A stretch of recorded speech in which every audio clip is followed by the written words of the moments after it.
এইবার যখন জেলার এসে বলে বাদশা আপনার সেই আসামি আসলো না কেন, কি হয়েছে, কেন আসবে না? তার একটা শর্ত আছে। কি শর্ত? সে বলেছে তার নাকি ৭০,০০০ লোককে গ্রেফতার করা হয়েছে, তাদেরকে জেলখানা থেকে বের করে না দিলে সে আর আপনার কাছে আসবে না, আপনার স্বপ্নের কথাও বলবে না, স্বপ্নের ব্যাখ্যাও বলবে না। জালেম বাদশা দেখে বলে ওই বাজান যদি বলে জেলখানার ৭০,০০০ আসামি কেন, পুরো পৃথিবীর জেলখানার আসামিকে আমি মুক্ত করে দিতে পারি। বাজান যা বলে তুমি তাই করো। আল্লাহু আকবার বলেন। এইবার যায় বাজান গো আমার ৭০,০০০ আল্লাহর পয়গম্বরের উম্মতদেরকে ছেড়ে দেওয়া হলো। সবার শেষে আল্লাহর পয়গম্বর জেলখানা থেকে বের হয়ে বাদশার দরবারে প্রবেশ করবেন, কিন্তু তার দরবারে প্রবেশের নিয়ম হলো যত মানুষ বাদশার দরবারে প্রবেশ করবে সবাইকে মাথা নত করে প্রবেশ করতে হয়। বলেন তো আল্লাহর পয়গম্বর কি কোনো জালেমের কাছে মাথা নত করতে পারে? এই মাথা একমাত্র নত হবে কার কাছে? আল্লাহ ছাড়া ইমানদারের মাথা আর কারো কাছে নত হতে পারে? ৫ ওয়াক্ত সালাতে মাথা নত হবে কার কাছে? ইয়্যাকা না'বুদু ওয়া ইয়্যাকা নাস্তাঈন। তোমার ইবাদত করি, তোমার গোলামি করি, সাহায্য তোমার কাছে চাই। কথা বলেন ঠিক কি না?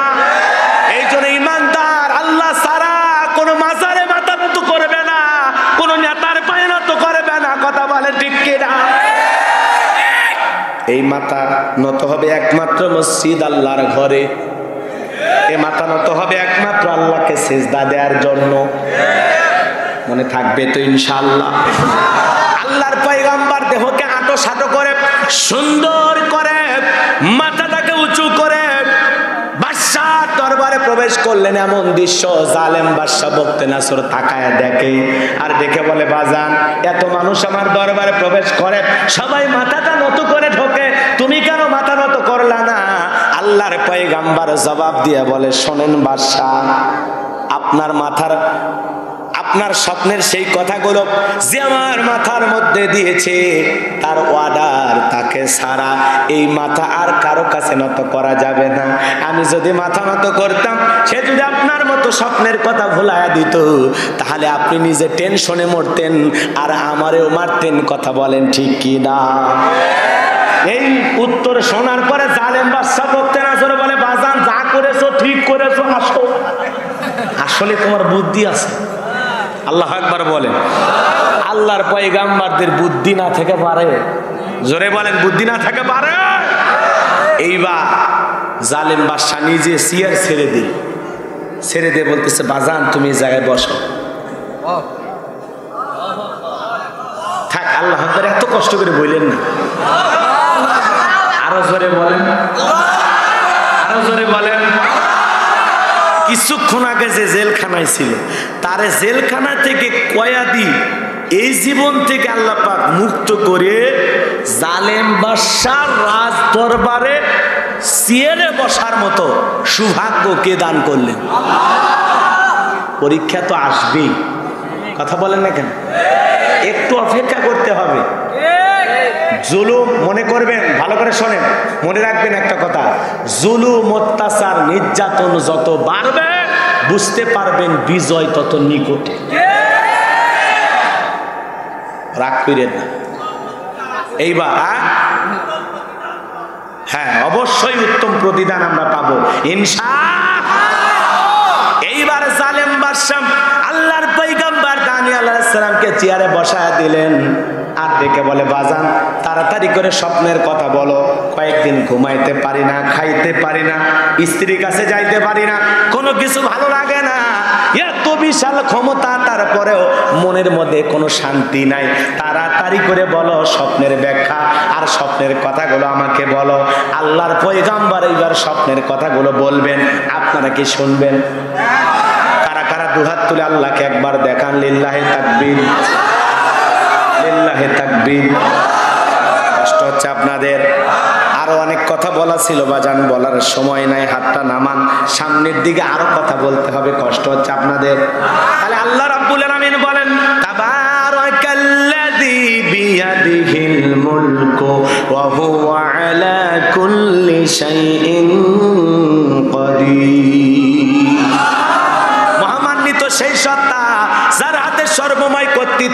সমস্ত পাওয়ার ক্ষমতা, তিনি হলেন সর্ববিষয়ে শক্তিমান। তাহলে সকল ক্ষমতার একমাত্র মালিক আমার আল্লাহ। সকল ক্ষমতার একমাত্র মালিক, এই বিশ্বাস আপনাদের দিলে থাকবে তো ইনশাআল্লাহ। এরপরে আল্লাহ রাব্বুল আলামিন দ্বিতীয় আয়াতে কি বলেছেন? এক নম্বর আয়াত দিয়ে আরো কিছু আলোচনা আমি করতে চাইছিলাম, কিন্তু রাত্রি যেহেতু অনেক গভীর হয়েছে বাজান, সামনে যাওয়ার সময় হবে না। দ্বিতীয় আয়াতের একটু সামান্য আলোচনা করি, কষ্ট হবে। এরপরে আমি ঘটনাটা বলে দেব, কষ্ট হবে আপনাদের? কষ্ট পাচ্ছেন? তাহলে 2 নম্বর আয়াতে আল্লাহ রাব্বুল আলামিন বলেন, আল্লাযী খালাকাল মাউতা ওয়াল হায়াতা লিয়াবলুয়াকুম আইয়ুকুম আহসানু আমালা ওয়া হুয়াল আজিজুল গফুর।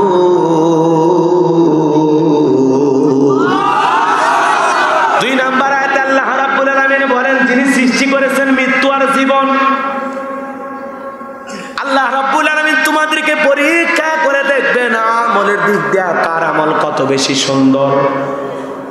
আল্লাহ পাক পরীক্ষা করে দেখবেন আমলের দিক দিয়ে কার আমল কত বেশি সুন্দর, কার আমল কত ভালো। কথা বলেন ঠিক কিনা?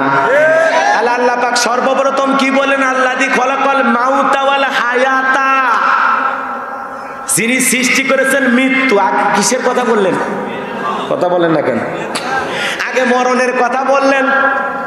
যিনি সৃষ্টি করেছেন মৃত্যু আর জীবন, আল্লাহ মরণের কথা কেন আগে বললেন? কারণ আছে না নাই?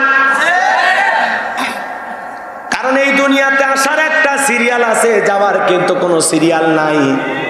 দাদা আসছে, দাদার পরে বাবা আসছে, বাবার পরে আমি আসছি, আমার পরে আমার সন্তান আসছে। কিন্তু যাওয়ার যখন সময় হয়ে যাবে, দাদার আগে নাতি চলে যেতে পারে, বাবার আগে ছেলে চলে যেতে পারে, মায়ের আগে সন্তান চলে যেতে পারে। কে কখন বিদায় নেবে পৃথিবীর কোনো মানুষ জানে না। কথা বলেন ঠিক কিনা? যদিও মৃত্যুর সময়টা নির্ধারিত, কিন্তু আপনার আমার জানা নাই। কথা বলেন ঠিক কিনা? এই জন্য বাজান, কার কখন মৃত্যু হবে আমরা কেউ জানি? কুল্লু নাফসিন যায়িকাতুল মাউত, প্রত্যেক প্রাণীকে মৃত্যুর স্বাদ গ্রহণ করা লাগবে। সুম্মা ইলাইনা তুরজাউন, সবাইকে আল্লাহর দিকে প্রত্যাবর্তন করতে হবে, আমাদের রবের দিকে ফিরে যেতে হবে। তাহলে আপনি আমি সবাই একদিন মারা যাব, সবার একদিন মৃত্যু হয়ে যাবে। এই মৃত্যু বড় কঠিন বাজার। যে অবস্থায় থাকে না কেন হন না আপনি, রাজা বাদশা টাকাওয়ালা সম্পদওয়ালা।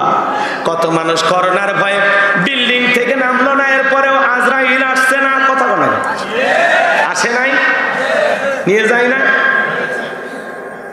যমুনা ফিউচার পার্কের মালিক কত সম্পদওয়ালা টাকাওয়ালা আছে দুনিয়ায়। করোনা মহামারীর থেকে বাঁচার জন্য অনলাইনে অফিস করলেন। যারা তার ব্যবসায়ী বন্ধু বান্ধব ছিলেন, কারোর সাথে দেখা করলেন না, তারপরেও বলেন তো চলে যেতে হয় না। আর যে মানুষগুলো এদেরকে ধোয়াইলো, কবরে রাখলো, এখনো তারা জীবিত। বলেন আল্লাহু আকবার। এই জন্য কার কখন মৃত্যু হবে আমরা কেউ কি। এমন একটা ভাইরাস আসলো, স্বামীর হইলে বউ কাছে যায় না, বউয়ের হলে স্বামী কাছে যায় না, ভাইয়ের হলে বোন যায় না, বোনের হলে ভাই যায় না, বাবা মরলে ছেলে লাশটা দাফন করতেও যায় না। এমন মরণ মাওলা তুমি কাউকে দিও না, এমন মরণ মাওলা তুমি কাউকে দিও না। সকল গুনাহ থেকে তোমার কাছে চাইতেছি পানা, এমন মরণ মাওলা তুমি কাউকে দিও না, এমন মরণ মাওলা তুমি কাউকে দিও না। আমার হাবা তো এবার জান, মৃত্যু বড় কঠিন। যেখানেই থাকেন না কেন, যে অবস্থায় থাকেন না কেন, মৃত্যু আপনাকে ধরবেই। কথা বলেন ঠিক কি না? আল্লাহ রাব্বুল আলামিন বলেন, আইনা মা তাকুনু ইদরিকুমুল মাউতু ওয়ালাউ কুনতুম ফি বুরুজিম মুশাইয়াদা। আল্লাহু আকবার। আল্লাহ রাব্বুল আলামিন বলেন, যেখানে থাকো, যে অবস্থায় থাকো, মৃত্যু তোমাদেরকে ধরবে। মৃত্যু থেকে পালানোর কোনো রাস্তা খোলা নাই। কথা বলেন ঠিক কি না? আপনি আমি যেদিন মারা যাব বাজান, ওই মসজিদের মাইকে যেদিন এলান করা হবে, আপনার আমার নাম ঘোষণা করা হবে, এই গ্রামের অমুক ব্যক্তি বেঁচে নাই, ইন্না লিল্লাহি ওয়া ইন্না ইলাইহি রাজিউন। আপনি আমি মারা যাওয়ার পর ছেলেটা কেঁদে বলবে, বাবা না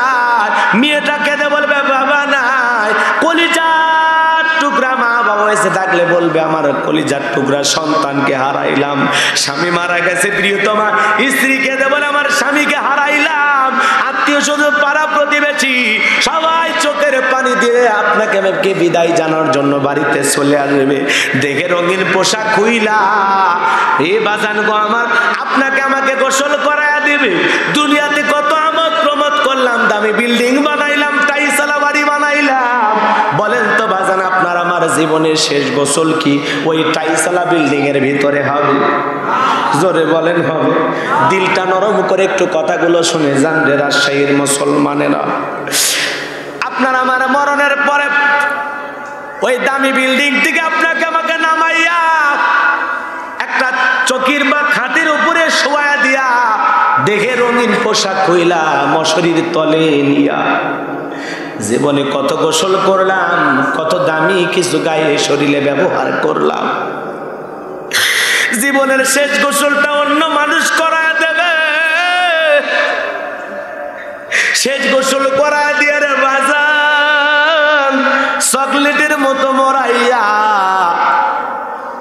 আতর সুরমা লাগাইয়া দিয়া মসজিদের খাটিয়ার উপরে তুইলা চারজন বরযাত্রী ধইরা এক পা দুপা করে ওই বাঁশের চারে পুকুর পারে মসজিদের পাশে আপনার আমার কবরস্থান, ওই কবরস্থানে নিয়ে যাবে। এক এক করে কবরের ভিতরে তিনজন করে নামবে, আপনার আমার লাশটা কবরের ভিতরে রাইখে এক একে সবাই উঠে আসবে। ওই কবরে শুয়ে থেকে দূর আকাশটা একটু দেখা যায়, এরপরে যখন বাঁশের বিছানা বিছায়া দেয়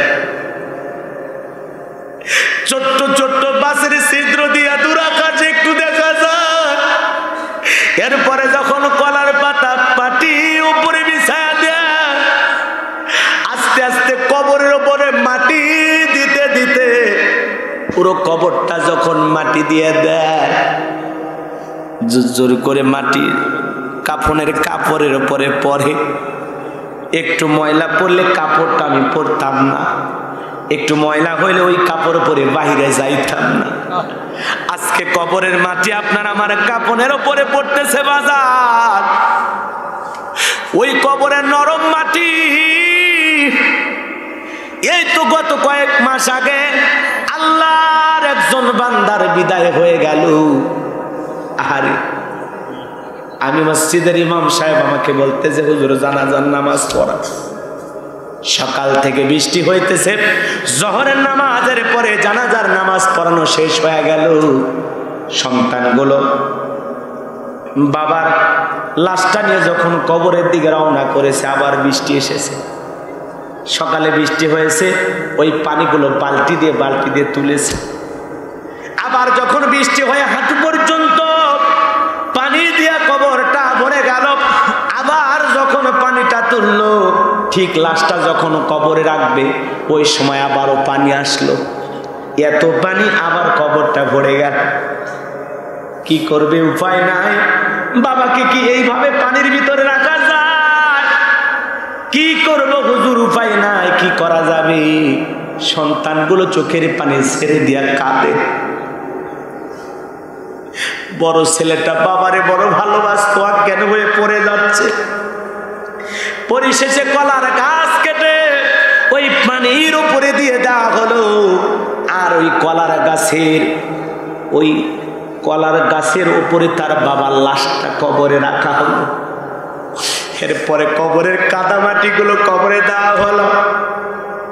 ছেলেগুলো কেঁদে বলে বাবা দামি খাট পরে আছে, দামি বিছানা পরে আছে, আজ তুমি কাদা মাটির পানিওয়ালা কবরে ঘুমাইলা। ও বাবা, এই দিল তো মানে না, এই দিল তো সহ্য হয় না গো বাবা। তুমি কত আদর করেছো, কত ভালোবাসা দিয়েছো, মাথার উপরে তুলে রেখেছো, আদর যত্ন ভালোবাসা দিয়েছো। আজকে তোমার বিদায়টা আমরা কাদামাটির কবরে রেখে গেলাম। আমাদের তো ঘুম হবে না গো বাবা, আমাদের তো আর ঘুম হবে না। সন্তানগুলো চোখের পানি ছেড়ে দিয়ে কান্না করে। হতে পারে আপনার আমার বিদায়ের দিনে কি অবস্থা, হতে পারে আপনার আমার কবরে পানি হবে। এ বাজান, ওই কবর বড় কঠিন জায়গা। কবরের প্রথম রাতটা কিভাবে কাটবে আপনার আমার জানা নাই। ওই কবরের ভিতরে যখন আপনাকে আমাকে রেখে আত্মীয় স্বজন দোয়া পরে পরে চলে আসবে, ওদের পায়ের আওয়াজ আমি শুনতে পাবো, চিৎকার মেরে ডেকে বলবো, আমাকে একা রেখে কই যাও, আমারে নিয়ে যাও, আমাকে একা রেখে কেউ যেও না। আপনার আমার চিৎকারের আওয়াজ দুনিয়ার কেউ শুনতে পাবে না। ওই কবরের ডানে মাটি বামে মাটি, মাটির হবে বিছানা, ওপরেতে বাঁশের ছাউনি, কবর নাম তার ঠিকানা। আল্লাহ রাসূল বলেন যে কবরে চলে গেল তার চাইতে অসহায় আর কেউ নাই। বিশ্বনবী বলেন ইন্নামাল কুবুর রাউদাতুম মিন রিয়াদিল জান্নাহ আও হুফরাতুম মিন হুফারিন নার, রাহু তিরমিজি। বিশ্বনবী রেখে বলেন যে ব্যক্তির আমল ভালো, মৃত্যুর সঙ্গে সঙ্গে আল্লাহ রাব্বুল আলামিন তার কবরটাকে জান্নাতের বাগান বানায় দিবেন। বলুন সুবহানাল্লাহ। আমার নবীজি বলেন আও হুফরাতুম মিন হুফারিন নার, যে ব্যক্তির আমল খারাপ তার কবরটা হবে জাহান্নামের আগুনের গর্ত। এ বাজান, কেউ যদি গুনাহ নিয়ে একবার কবরে চলে যায় আর কবরে যাওয়ার পরে যদি প্রমাণিত হয় লোকটা গুনাহগার, কবরের ডানের মাটি বামে চলে যাবে, বামের মাটি ডানে চলে যাবে, এমন জোরে চাপ দেবে আপনার আমার দেহের হাড়গুলো চূর্ণ বিচূর্ণ হয়ে যাবে। যেই কবরে বিষাক্ত সাপ একবার সবল বাড়লে পা থেকে মাথা পর্যন্ত বিষের যন্ত্রণায় শরীরটা জ্বলে যাবে। ওই কবর বড় কঠিন জায়গা। কারো জন্য জান্নাতের বাগান, কারো জন্য জাহান্নামের আগুনের গর্ত। নবীজি এক জায়গায় বসা, একটা আওয়াজ কানের মধ্যে শুনতে পারলেন। মুহূর্তের মধ্যে জিবরাইল এসে বলে, নবী এই মুহূর্তে একটা আওয়াজ হইল, আপনি কি শুনতে পাইছেন? দেখে বলে, হ্যাঁ জিবরাইল, আমি একটা আওয়াজ শুনতে পেয়েছি। জিবরাইল দেখে বলে, নবী গো, আজ থেকে 70 বছর আগে জাহান্নামের গর্তের মুখে আল্লাহ পাক একটা পাথর ছেড়ে দিয়েছে। 70 বছর পর এই মাত্র জাহান্নামের তলদেশে গিয়ে পাথরটা পৌঁছাইল। আল্লাহ না করুক, আল্লাহ না করুক, ওরা শাহির মুসলমানেরা আপনার আমার গুনাহের কারণে, আপনার আমার অপরাধের কারণে আসমানের মালিক যদি একবার বেজার হইয়া আপনাকে আমাকে একবার যদি ওই জাহান্নামের গর্তে ফেলে দেয়, আপনার আমার বাঁচার কিন্তু কোনো উপায় নাই। ওই জাহান্নাম বড় কঠিন জায়গা। ইন্নামা জাহান্নামা কানাত মিরসাদা লিত্তাগিনা মাআবা লাবিসিনা ফিহা আহকাবা লা ইয়াযুকুনা ফিহা বারদা ওয়ালা শারাবা ইল্লা হামিমা ওয়া গাসসাকা। আল্লাহ ডেকে বলেন, নিশ্চয়ই জাহান্নাম মধ্যে রয়েছে আল্লাহর অবাধ্য নাফরমান বান্দাদের ধরার জন্য। ওই জাহান্নাম হলো অপরাধীদের আবাসস্থল, থাকার জায়গা। এখানে তারা যুগের পর যুগ থাকবে।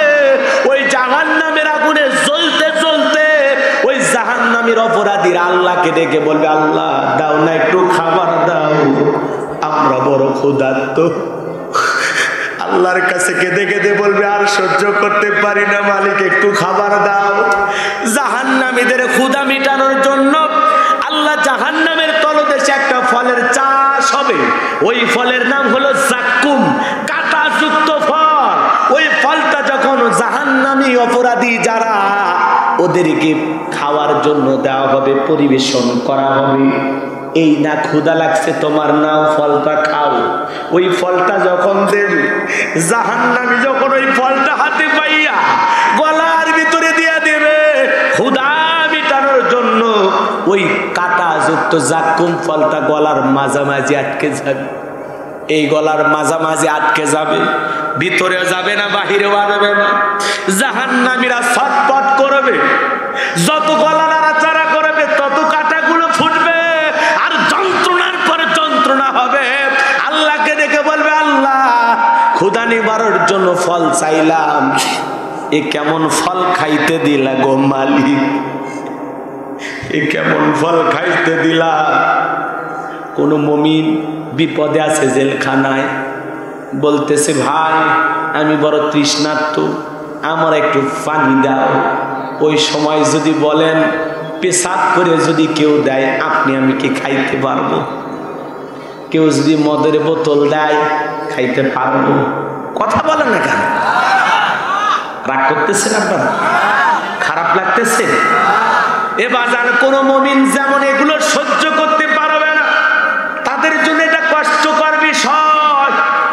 অপরাধীরা জাহান্নামে যাওয়ার পরে যখন কাঁটাযুক্ত ফল, এমনি তো জাহান্নামের আগুন, জাহান্নামের শিকল দেহের ভিতরে, এত কষ্ট, পুরো চামড়া জাহান্নামের আগুনে জ্বলার জন্য আল্লাহ তৈরি করে দিয়েছে আলাদাভাবে।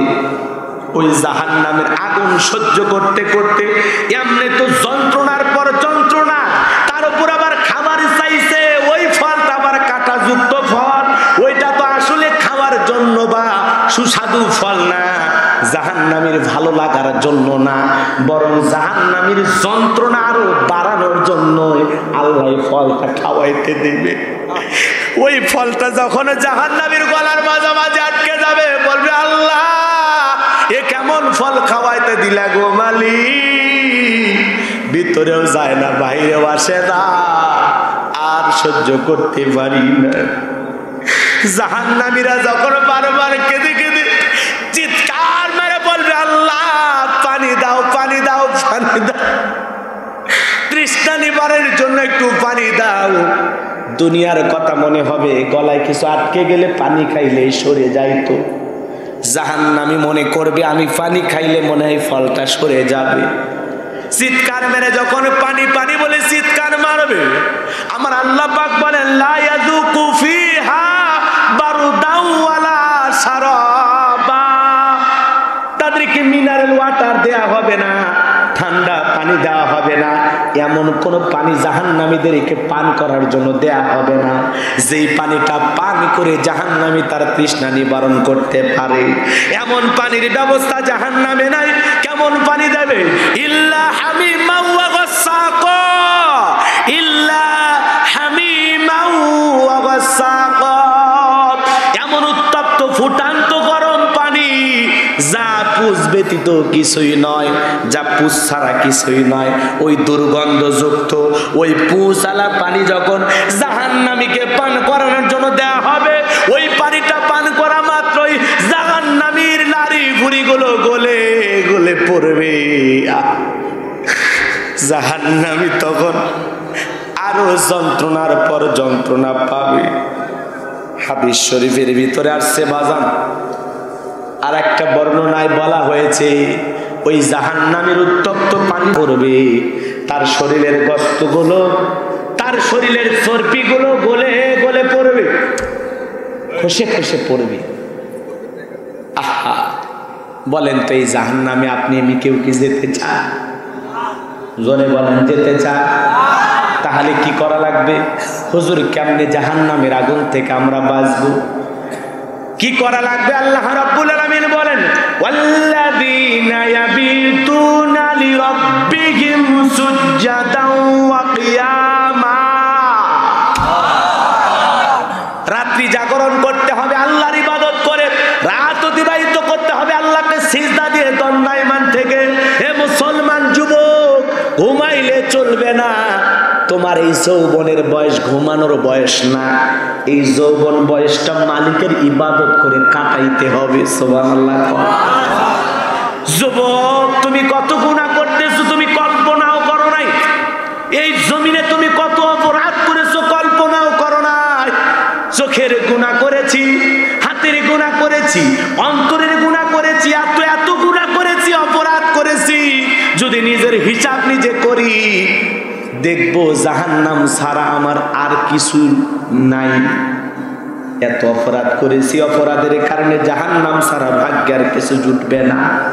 কিন্তু এখনো সময় আছে যুবক, তওবা করে ইস্তিগফারের মাধ্যমে মালিকের কাছে যদি ফিরে আসতে পারি, তওবা করে যদি আল্লাহকে বলতে পারি আল্লাহ আর গুনাহ করব না, আর অপরাধ করব না, আর নামাজ ছাড়ব না, আর আচরণ করব না, স্ত্রীকে কষ্ট দেব না, সন্তানদের কষ্ট দেব না, মাতা পিতাকে কষ্ট দেব না, প্রতিবেশীকে কষ্ট দেব না, কোনো মুসলমান ভাইকে কষ্ট দেব না, কারো প্রতি জুলুম করব না, জমির আল ঠেলবো না, খাদ্যে ভেজাল দেব না, দুধে পানি মিশাবো না, সুদ খাবো না, ঘুষ খাবো না, আর বেনামাজি থাকবো না। আজ থেকে নামাজি হয়ে যাব, আজ থেকে আমি নেককার হয়ে যাব, আজ থেকে আমি আল্লাহর ইবাদত করে কাটায়া দিতে পারবো। এমন নিয়ত কার কার আছে? হাত তুলে কি একবার দেখাতে পারবেন? ও মালিক, তাকায় দেখো তোমার গোলামেরা রাজশাহীর জমিন থেকে তোমার দরবারে হাত তুলে ওয়াদা করে 5 ওয়াক্ত নামাজ পড়বেন তো ইনশাআল্লাহ? আল্লাহ রাব্বুল আলামিন যেভাবে আমাদের চলতে বলেছেন সেইভাবে চলবেন তো ইনশাআল্লাহ? হাত নামান ও রাজশাহীর মুসলমানেরা। আল্লাহ বলেন রাত্রি জাগরণ করতে হবে, আল্লাহকে সিজদা দিয়া আল্লাহর ইবাদত করে কাটায় দিতে হবে। শুধু নামাজ পড়ে ইবাদত করে গভীর রাত্রে কাটায় দিব না। ওই গভীর রাত্রের ইবাদত যারা করতে পারবে ওরা আল্লাহর খাঁটি প্রেমিক। কথা বলেন ঠিক কিনা? গভীর রাত্রের ইবাদত করলে কার প্রিয় হওয়া যায়? কথা বলেন না কেন? নবী যদি রাত্রি জাগরণ করে ইবাদত করতে পারেন, নবীরা জন্মের আগেও মাসুম, জন্মের পরে মাসুম, সমস্ত পৃথিবীর নবীরা হলো মাসুম। বলেন আল্লাহু আকবার। পৃথিবীর সকল পয়গাম্বাররা জান্নাতি। বলেন সুবহানাল্লাহ। তারা যদি রাত্রি জাগরণ করে কাটতে পারেন, সাহাবায়ে ইকরাম জান্নাতের সার্টিফিকেট পেয়েছেন, এরপরেও কেঁদেছেন। কথা বলেন না? তাহলে আপনার আমার কাদার দরকার আছে না নাই? তাহলে গভীর রাত্রিতে আল্লাহকে সিজদা দিয়া দণ্ডায়মান থাকা, রাতের 12টার পরে, 1টা হোক, 2টা হোক, 3টার দিকে হোক, ওইটা তাহাজ্জুদের সালাত, রাতের এই নফল নামাজ আদায় করে মালিকের কাছে সিজদা দিয়া দাঁড়িয়ে দাঁড়িয়ে থেকে রাত কাটায় দেব। আর সিজদায় গিয়ে আল্লাহকে বলবো, রাব্বানা সুরিফ আন্না আযাবা জাহান্নাম ইন্না আযাবাহা কানা গরামা। হে আমাদের রব, হে আমাদের আল্লাহ, ওই জাহান্নামের আগুন থেকে আমাদেরকে মুক্তি দাও, ওই জাহান্নামের আগুন থেকে আমাদেরকে দূরে রাখো। যে জাহান্নামের আগুন বিনাশ ছাড়া কিছুই নয়, ধ্বংস ছাড়া আর কিছুই নয়। ওই জাহান্নামের আগুন থেকে আমাদের মুক্তি দাও। তাহলে জাহান্নামের আগুন থেকে মুক্তি চাইতে হবে কার কাছে? আরো জোরে বলেন, কার কাছে? আল্লাহ পাক বলেন, ইন্নাহা সাআত মুস্তাকাররা ওয়া মুকামা। নিশ্চয়ই জাহান্নাম বসতির জায়গা হিসাবে, আবাসস্থল হিসাবে কত না নিকৃষ্ট, কত না জঘন্যমত একটা জায়গা, যন্ত্রণার জায়গা, কষ্টের জায়গা। কথা বলেন না কেন? জাহান্নাম শান্তির জায়গা, সুখের ঠিকানা, দুঃখের ঠিকানা? বলেন না কেন? আনন্দ দেওয়ার জায়গা নাকি যন্ত্রণা দেওয়ার জায়গা? সেই জাহান্নাম থেকে বাঁচার জন্য কাজ চাইতে হবে কার কাছে? জাহান্নামের আগুন থেকে মুক্তি চাইতে হবে কার কাছে? এক জায়গায় বসে খালি আল্লাহ জাহান্নাম থেকে মুক্তি দে, আল্লাহ জাহান্নাম থেকে মুক্তি দে, আল্লাহ জাহান্নাম থেকে মুক্তি দে, তাহলে হবে না? এটা ইবাদত বندگির মাধ্যমে। কথা বলেন না কেন? হ্যাঁ, কি করছে? তুমি কি করেছো দুলা ভাই? তাকবীর তুমি দিতে পারো না, তাকবীর দেওয়া কি হুজুরের দায়িত্ব?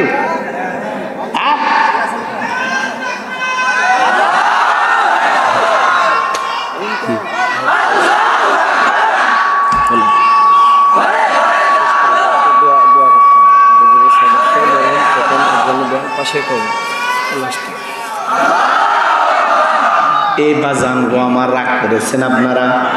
তাহলে আল্লাহ পাক কি বলেছেন? আল্লাযী খলাকাল মাউতা ওয়াল হায়াতা লিয়াবলুয়াকুম আইয়ুকুম আহসানু আমালা ওয়া হুয়াল আজিজুল গফুর। যিনি সৃষ্টি করেছেন মৃত্যু আর জীবন, এই দুইয়ের মাঝামাঝি আল্লাহ পাক যে সময়টুকু আপনাকে আমাকে দিয়েছেন, এই সময়টার ভিতরে আল্লাহ পরীক্ষা করে দেখবেন আমলের দিক দিয়ে কার আমল কত বেশি সুন্দর। কথা বলেন ঠিক কি না? তাহলে নেক আমল দিয়া আল্লাহওয়ালা হয়ে, নেককার হয়ে আল্লাহর বন্দেগী করে জীবন কাটানোর দরকার আছে না নাই? জোরে বলেন, দরকার আছে না নাই? তাহলে ওই কবরকে ভয় করতে হবে, জাহান্নামের আগুনকে ভয় করতে হবে। মৃত্যুর জন্য সব সময় প্রস্তুতি গ্রহণ করে থাকতে হবে। মৃত্যুটা যেন ইমানি মৃত্যু হয়, আমরা যেন ইমান নিয়ে যেতে পারি, সেই জন্য আমাদের সবাইকে প্রস্তুতি গ্রহণ করে থাকার দরকার আছে না? না, তাহলে নেক আমল ছাড়া কবরে যাওয়া যাবে? হে যুবক, তুমি যদি পিকনিকে যাও কক্সবাজারে 7 দিনের জন্য, তোমার একটা ব্যাগ থাকে, কথা কোন ব্যাগ থাকে না? ওই ব্যাগের ভিতরে তোমার লুঙ্গি, তোমার গেঞ্জি, তোমার শার্ট, তোমার প্রয়োজনীয় কাপড় নিয়ে নাও। এরপরে তোমার মোবাইলের চার্জার, তারপরে মোবাইল, প্রেমিকার ডায়েরি, কথা কোন না, সব কিছু নিয়ে তুমি কক্সবাজারের উদ্দেশ্যে যাচ্ছ একটা ব্যাগ ভর্তি কইরা। সফর মাত্র কয়দিন? কথা বলে না? ওই 7 দিনের সফরের জন্য আপনি একটা ব্যাগ সাজাইলেন, কাপড় আছে, খাবার আছে, প্রয়োজনীয় সব আছে, টাকা আছে, পয়সা আছে। সফর মাত্র 7 দিন, তার জন্য একটা ব্যাগ সাজাইলেন। আর পরকাল জীবনের শুরু আছে, শেষ নাই, চিরস্থায়ী একটা জীবনে যাচ্ছি, তার জন্য একটা আমলের ব্যাগ সাজানোর দরকার আছে না? জোরে বলেন, দরকার আছে না? না, ওই ব্যাগের ভিতরে যেন নামাজ থাকে, রোজা থাকে, হজ থাকে, জাকাত থাকে, দান খয়রাত থাকে, পিতামাতার খেদমত থাকে, স্ত্রী মহাব্বত ভালোবাসা থাকে, সন্তানদেরকে যেন মানুষের মতো মানুষ করাইতে পারি, প্রতিবেশীর হক আদায় করতে পারি, আত্মীয় স্বজনের হক আদায় করতে পারি। যত জিকির করেছি, নামাজ পড়েছি, ভালো ভালো যত কাজ করেছি, ভালো নেক আমল দিয়া, আমলের একটা ব্যাগ নিয়ে, আমলের মাল সামান নিয়ে কবরে যাওয়ার দরকার আছে না? নাই? আল্লাহ পাক আমাদের সবাইকে নেক আমল করে কবরে যাওয়ার তৌফিক দান করুন। সকলে বলুন আমিন। আরো জোরে বলুন আমিন। বাজান, গভীর রাত্রে উঠেছি, রাত অনেক গভীর হয়েছে, এজন্য আসলে লম্বা আলোচনা করা, রাত্রি আমাদের 1টা বেজে গেছে, আমাদের ফজরের সালাত পড়তে হবে। এজন্য বেঁচে থাকলে আবারও দেখা হবে। বিজিবি সদস্য মরহুম খোকন ভাই দোয়া চেয়েছেন, পাশে তার কবরস্থান আছে, আমরা প্রাণ ভরে দোয়া করব। কষ্ট হবে আপনাদের? এ বাজান, আপনারা চলে যাচ্ছেন, আর বাকি ঘটনা শুনবেন না। সবাই চলে গেলে আমি যাই, শ্রোতাদের অত আগ্রহ নাই, জাহান্নামের আলোচনা করেছে, হয়তো বা ভয় পাচ্ছে। এই ভয় পায় লাভ নাই, এক বেটা ছাড়া ভয়ে মসজিদে যায় না। জিজ্ঞাসা করা হলো কেন? আমি মৃত্যুর ভয়ে মসজিদে যাই না। কেন? ওই মসজিদে ঢুকলে ওই যে লাশ বহনে খাটিয়া, ওইটা দেখে আমার এত ভয় লাগে, আমি এই ভয়ে মসজিদে যাই না। আছে না এরকম? তো এই জন্য বাজান গো আমার, আমল দিয়ে আমাদের জীবন সাজাইতে হবে। আল্লাহ বোঝার তৌফিক দান করুন। সকলে বলুন আমিন। আল্লাহুম্মা আমিন। রব্বানা যালামনা আনফুসানা ওয়া ইল্লাম তাগফির লানা ফাতারহামনা লানাকুনান্না মিনাল খাসিরিন। চক্কাপাশিয়া পশ্চিম পাড়া চৌমনি বাজার এলাকার যুব সমাজ করতে গায়ে যেত। আজকের তাফসীরুল কোরআন মাহফিল থেকে আমি গুনাহগার, গভীর রজনীতে তোমার দরবারে হাত তুলে ধরেছি। রব্বুল আলামিন মেহেরবানি করে না, হে রব্বুল আলামিন, আজকে মাগরিব থেকে পর্যন্ত যত আলোচনা হয়েছে, আল্লাহ ভুল ত্রুটিগুলো মাফ করে দিয়ে যা সাবধানে করে থাকেন। সর্বপ্রথম সোনার মদিনায় নবী পাকের রওজা মুবারকের সবটুকু পৌঁছায় দাও রব্বুল আলামিন। আর পৌঁছা দিন तमाम পৃথিবীর জমিনে যত মুমিন মুমিনাত, যত মুসলিম মুসলিমাত ঈমান নিয়ে অন্ধকার কবরে চলে গেছে, তাদের কবরে আর সবটুকু পৌঁছায় দিন রব্বুল আলামিন। আর পৌঁছায় দিন আমরা যারা হাত তুলে ধরেছি, অনেকের মা নাই, বাবা নাই, এতিম বানায় কবরে চলে গেছে।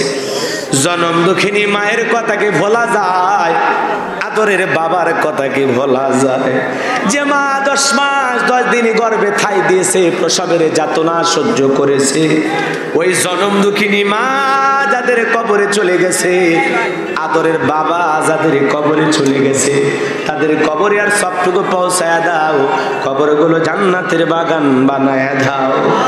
রাব্বির হামহুমা কামা রাব্বায়ানি সগীরা ওয়া রাব্বির হামহুমা কামা রাব্বায়ানি সগীরা। আমাদের আত্মীয় স্বজন, পাড়া প্রতিবেশী যারা কবরে চলে গেছে, আল্লাহ মাফ করে দাও। মা বাবা যাদের বেঁচে আছে, খেদমত করে তাদের মুখে হাসি ফোটাইয়া জান্নাত অর্জন করার তৌফিক দিয়া দাও। আমার জনম দুঃখিনী মা সুস্থ, আল্লাহ আমার মাকে শেফায়ে কামেলা আজেলা দান করো। যত ভাই বোনের মা বাবা অসুস্থ তাদেরকে সুস্থতার নিয়ামত দিয়ে ধন্য করো। রব্বুল আলামিন, আমি গুনাহগার আপনার দরবারে হাত তুলে ধরেছি, তাকায় দেখো মালিক। কত দাড়ি পাকা মুরব্বীরা, কত হাজী সাহেবেরা, আলেম ওলামারা, যুবক ভাইরা হাত তুলে ধরেছে। আল্লাহ, পর্দানিশী মা বোনেরা তেমন কিছু তাদের জন্য বলতে পারলাম না সময় স্বল্পতার কারণে। আমার মা বোনদেরকে আল্লাহ পর্দা করার তৌফিক দিয়া দাও, নামাজি বানায়া দাও, স্বামীর খেদমতকারী নেককার মহিলা হিসেবে আল্লাহ কবুল করে নাও। আল্লাহ, প্রত্যেকটা মা বোনের সংসার রহমত বরকত দিয়া ভরপুর করে দাও। তাদের দাম্পত্য জীবনকে আল্লাহ হযরত আলী আর ফাতেমার মতো কবুল করো। আজকের মাহফিলের সভাপতি জনাব মোহাম্মদ মুরাদ সরকারকে আল্লাহ কবুল করেন। প্রধান অতিথি জনাব মোহাম্মদ দুলাল সরকারকে আল্লাহ কবুল করেন। ওলামায়ে কিরাম যারা কথা বলেছেন, হাফেজ মাওলানা আবু হানিফকে আল্লাহ কবুল করেন। মাওলানা মুফতি আনোয়ারুল ইসলামকে আল্লাহ কবুল করেন। আমার প্রিয় ভাই কষ্ট করে দাওয়াত এনেছেন মাওলানা মুস্তাকিম বিল্লাহকে আল্লাহ কবুল করেন, হায়াত বাড়ায়া দেন। আল্লাহ কণ্ঠকে দ্বীন আর ইসলামের জন্য কবুল করেন। আল্লাহ তাআলা অনেক ওলামায়ে কিরাম হাত তুলেছেন, আল্লাহ কবুল করেন। বিজিবির সদস্য মরহুম কখন আল্লাহ তো চেয়েছেন তার পরিবারের পক্ষ থেকে আল্লাহ প্রিয় ভাইয়ের কবরকে জান্নাতের বাগান বানায় দেন। এই মাহফিলের জন্য নগদে বাকিতে যারা টাকা পয়সা দিয়েছে আল্লাহ সকলের দানগুলো কবুল করো। এ দানের ওসিলাই কঠিন কিয়ামতের ময়দানে যেদিন মা তার সন্তানকে ভুলে যাবে, বাবা সন্তানের পরিচয় দেবে না, ভাই ভাইয়ের কাছ থেকে পালিয়ে যাবে, মানুষের জিহ্বা কুকুরের মতো ঝুলে আসবে না ভি পর্যন্ত, সূর্য সহাত মাথার উপরে চলে আসবে, বিচারের একটা দিন হবে 50,000 বছরের সমান। ওই দিন আল্লাহ তোমার আরশের নিচে তোমার দানকারী বান্দাদেরকে ছায়া প্রদান করিও।